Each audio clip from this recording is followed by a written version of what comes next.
Masa, nasib, kedudukan boleh berubah, tapi Adam Malik tetaplah Adam Malik yang sama. Selagi jadi pejuang di zaman kolonial, di masa pendudukan Jepang, masa perjuangan kemerdekaan RI, dan mengisi kemerdekaan RI. Assalamualaikum warahmatullahi wabarakatuh. Halo guys, ketemu lagi sama aku, Muhammad Rizal, di channel YouTube pribadiku ini. Oke guys, kali ini aku mau membahas nih seorang sosok pejuang dari tanah Sumatera yang berperan besar dalam sejarah kemerdekaan Indonesia. Namun, sebelum lanjut, mohon dukungan kepada sobatku semua untuk like, subscribe, dan komen channelku ini. Oke, aku hitung ya kawan-kawan. 1, 2, 3, 4, 5. Gas. Wakil Presiden kita, Bapak Adam Malik Batubara, lahir di Pematang Siantar, Sumatera Utara pada tanggal 22 Juli 1917.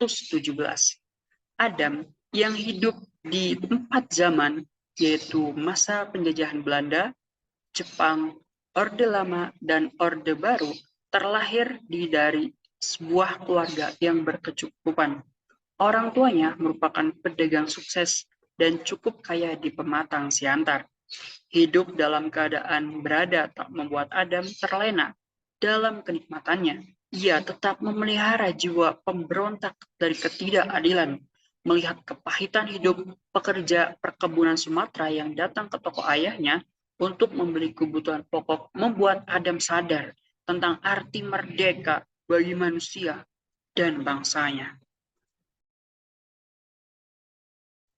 Adam Malik menempuh pendidikan dasarnya di Hollands Inline School atau HIS, Pematang Siantar. Pendidikan adalah utama, itulah moto dalam keluarga Adam Malik dan kebanyakan keluarga lainnya di Pematang Siantar. Begitu pentingnya sekolah dalam keluarga Adam Malik, sehingga orang tuanya mengirimkan Adam Malik untuk melanjutkan sekolahnya ke Bukit Tinggi, Sumatera Barat yang berjarak 550,7 km dari kota Pematang Siantar. Orang tuanya menginginkan Adam Malik untuk mendalami pendidikan agama sehingga tamat dari HIS ia melanjutkan studinya ke Sekolah Agama Madrasah Sumatera Tualib di Parabek, Bukit Tinggi, Sumatera Barat. Namun Adam Malik hanya bertahan 1 tahun saja di sekolah ini. Kemudian ia pulang kampung dan membantu orang tuanya ikut berdagang. Keinginannya untuk maju dan berbakti kepada bangsa mendorong Adam Malik untuk pergi merantau ke Jakarta. Sebelum ke Jakarta, beliau bergerak untuk menciptakan efek luas dengan cara berpolitik dan akhirnya bergabung ke sebuah organisasi kepanduan Muhammadiyah Hizbul Waton, satu-satunya organisasi semi politik yang ada di Pematang Siantar saat itu. Tak hanya bergabung di Muhammadiyah Hizbul Waton, Adam juga mendirikan Indonesia Muda, cabang Pematang Siantar yang berpusat di Batavia yang saat ini Jakarta dan mengkampanyekan Sumpah Pemuda. Cukup dengan pengalamannya berorganisasi saja, Adam pun mendirikan Partai Indonesia, Partindo, cabang Pematang Siantar, partai politik terbesar saat itu.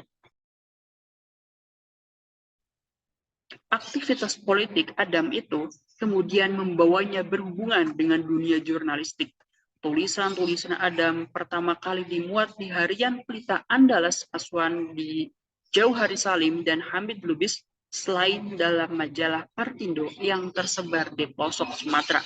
Partindo juga membawa Adam mengenal tokoh-tokoh pergerakan di Batavia, seperti halnya Soekarno, Muhammad Yamin, dan Amir Syarifuddin. Tak senang dengan Partindo yang digagas Adam Malik, pemerintah kolonial Belanda akhirnya membubarkan Partindo. Selepas pembubaran itu, Adam hijrah ke Batavia atau ke Jakarta demi mematangkan cita-cita politiknya. Satu-satunya kenalan Adam di Batavia adalah bekas anggota Partindo bernama Yahya Nasution. Rupanya gerak-gerik Yahya sebagai seorang agitator dalam Partai Republik Indonesia membuat Adam Malik turut diintai oleh polisi pengintai Belanda.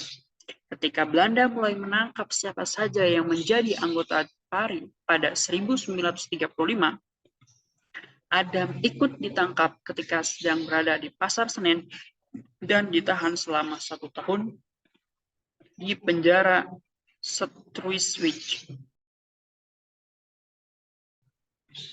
Di penjara Streusswijk, Adam berkenalan dengan Pandu Kartawiguna, aktivis pemuda Republik Indonesia. Persahabatan dengan Pandu itu kemudian membawa Adam menorehkan sejarah penting bagi hidup dan perjalanan bangsa Indonesia menuju kemerdekaan, yaitu mendirikan kantor berita Antara yang masih ada hingga kini. Adam dan Pandu kemudian dibebaskan pada 1936 dan pada Mei 1937 Partai Antifasis Gerakan Rakyat Indonesia mempertemukan mereka dengan dua sekawan Sumanang dan Albert Sipakutar. Dalam buku berjudul 80 yang diterbitkan Perum LKBN Antara, untuk memperingati 10 windu kantor berita tersebut disebutkan keempat pemuda itu kemudian sepakat mendirikan sebuah kantor berita atas usulan Sumanang. Dan ini yang menjadi pokok poin dari pembahasanku ini, yaitu menjadi wakil presiden ketiga. Namun, sebelum beliau menjabat sebagai wakil presiden, Adam pernah menjabat sebagai Menteri Luar Negeri dan ikut membidangi pendirian Asosiasi Negara-Negara Asia Tenggara atau ASEAN. Dirjen Asia Pasifik dan Afrika DIPU, Primo Aloy Julianto mengatakan bahwa Adam Malik adalah tokoh nasional yang memiliki komitmen tinggi untuk memperkuat dan memajukan hubungan kerja sama Indonesia dan Malaysia. Melalui Adam Malik pula, pada 11 Agustus 1966, pemerintah Indonesia dan pemerintah Malaysia menandatangani perjanjian normalisasi hubungan diplomatik kedua negara yang terputus akibat konfrontasi selama lebih kurang 3 tahun. Dan Maret 1978, Adam Malik menjadi wakil presiden ketiga dalam sejarah Republik Indonesia. Ia dipilih oleh Presiden Soeharto setelah beliau terpilih untuk kali ketiga sebagai Presiden Republik Indonesia. Semasa menjadi wakil presiden, naluri kritis Adam Malik nyatanya tak luntur ditelan oleh rezim Orde Baru. Meskipun beliau berada dalam penguasaan rezim Orde Baru, tapi semangat beliau untuk terus mengkritik, untuk berpolitik secara adil, terus membara. Dan beberapa kali Adam Malik mengkritisi kebijakan pemerintah, di mana pada tahun 1979 ia mengkritik rezim Soeharto yang disebutnya sudah melanggar Undang-Undang 1945. Dan 2 tahun berselang, tepatnya pada tahun 1981, Adam Malik kembali mengkritik Soeharto yang ia sebutnya sebagai epidemik, merujuk pada kentalnya aura korupsi di rezim Orde Baru. Dan pada tahun 1983, Adam Malik kemudian digantikan oleh Umar Wirahadi Kusuma. Dan setelah mengabdikan diri demi bangsa dan negaranya, Haji Adam Malik meninggal dunia di Bandung pada 5 September 1984 karena kanker hati. Jenazahnya kemudian dikebumikan di Taman Makam Pahlawan Kalibata. Kemudian istri dan anak-anaknya mengabadikan namanya dengan mendirikan Museum Adam Malik. Pemerintah juga memberikan berbagai tanda kehormatan atas jasa-jasanya. Adam Malik dianugerahi berbagai macam penghargaan. Di antaranya adalah Bintang Mahaputra 4 pada tahun 1971, Bintang Adi Perdana 2 pada tahun 1973, dan diangkat sebagai pahlawan nasional pada tahun 1992. Oke, sobat-sobat YouTube semua, tadi merupakan biografi wakil presiden ketiga kita, yaitu Bapak Haji Adam Malik yang sudah dijelaskan. Namun, jika dirasa dari penjelasanku tadi ada yang kurang, Mohon koreksi dengan komen di bawah ya, kawan-kawan. Nah, jika kamu merasa menambah pengetahuan baru dengan konten ini, jangan lupa like, subscribe, dan komen.